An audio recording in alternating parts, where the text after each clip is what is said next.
నిద్ర యొక్క నియమాలు తెలుసుకున్నాం. 1. వజూ చేసుకుని పడుకోవాలి. ప్రవక్త ముహమ్మద్ సల్లల్లాహు అలైహి వసల్లం గారు ఇలా తెలియజేశారు: నీవు నీ పడకపై వచ్చినప్పుడు నమాజు కొరకు చేసినట్లు వజూ చేసి కుడి పక్కకు తిరిగి పడుకో. సహీ బుఖారీ 247, ముస్లిం 2710. 2. పడుకునే ముందు ఈ సూరాలు చదవాలి. కుల్ హువల్లాహు అహద్, కుల్ ఔజు బిరబ్బిల్ ఫలక్, కుల్ ఔజు బిరబ్బిన్ నాస్ సూరాలు పూర్తిగా చదివి 2 అరచేతులలో ఊదుకొని ముఖం మరియు తలను మొదలుపెట్టి శరీరం ముందు భాగంపై సాధ్యమైనంత వరకు తడుచుకునేవారు ఇలా 3 సార్లు చేశారని ఆయిషా రదియల్లాహు అన్హా గారు తెలియజేశారు. బుఖారీ 5018. 3. నిద్రించినప్పుడు జికిర్.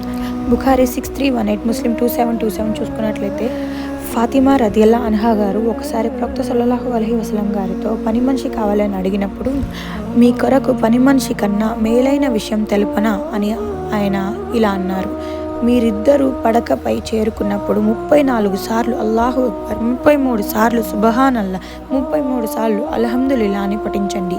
ఈ స్మరణ మీ కోసం సేవకుడి కంటే ఎంతో శ్రేష్టమైన సంపద. 4. నిద్ర మధ్యలో మేల్కొన్న వ్యక్తి చదవాల్సిన దువా. ఎవరైతే రాత్రి వేళ నిద్ర నుండి మేల్కొని లా ఇలాహ ఇల్లల్లాహు వహదహు లా షరీక లహు లహుల్ ముల్క్ వలహుల్ హమ్ద్ వహువ అలా కుల్లి షైఇన్ ఖదీర్ అల్హమ్దులిల్లా వసుబ్హానల్లా వల్లాహు అక్బర్ వలా హౌల వలా కువ్వత ఇల్లా బిల్లా చదివి అల్లా నన్ను క్షమించు అని లేదా మరేదైనా దువా చేసుకున్నచో అది అంగీకరించబడుతుంది. ఒకవేళ వజూ చేసుకొని నమాజు చేస్తే అది స్వీకరించబడుతుంది అని ప్రవక్త ముహమ్మద్ సల్లల్లాహు అలైహి వసల్లం గారు అబూ హురైరా రదియల్లాహు అన్హు గారికి ఉల్లేఖించారు. బుఖారీ 1154. 5. నిద్ర నుండి మేల్కొని ఇలా చదవాలి: అల్హమ్దులిల్లాహిల్లజీ అహయానా బాదమా అమాతనా వై ఇలైహి నుషూర్. మమ్మల్ని నిర్జీవావస్థకు గురి చేసిన తర్వాత మాకు జీవం పోసిన అల్లాహ్కే సర్వస్తోత్రములు. మేము తిరిగి ఆయన సమక్షంలోనే లేచి నిలబడేవారము. రిఫరెన్స్ బుఖారీ 6312లో హుజైఫా బిన్ యమాన్ రదియల్లాహు అన్హు గారి ఉల్లేఖనం. ఇది అర్థమైంది అనుకుంటున్నాను.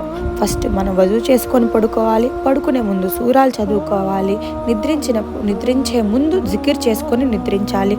నిద్ర మధ్యలో మేల్కొన్న వ్యక్తి ఇందాక ప్రీవియస్గా చెప్పిన దువా చదువుకోవాలి. తెల్లవారుజామున నిద్ర నుండి మేల్కొన్న తర్వాత దువా చదువుకొని లెగవాలి. మీలో ఎంతమంది ఇవన్నీ చేస్తున్నారో నాకు కమెంట్ చేయండి. వీటిలో ఒకటి చేసినా కూడా పర్వాలేదు, ప్రయత్నించండి. రోజు మన పిల్లలకి మనము మెల్లిగా అలవాటు చేసుకొని పూర్తిగా ఈ 5 పనులు చేసేలాగా ప్రయత్నిద్దాం ఇన్షాల్లా.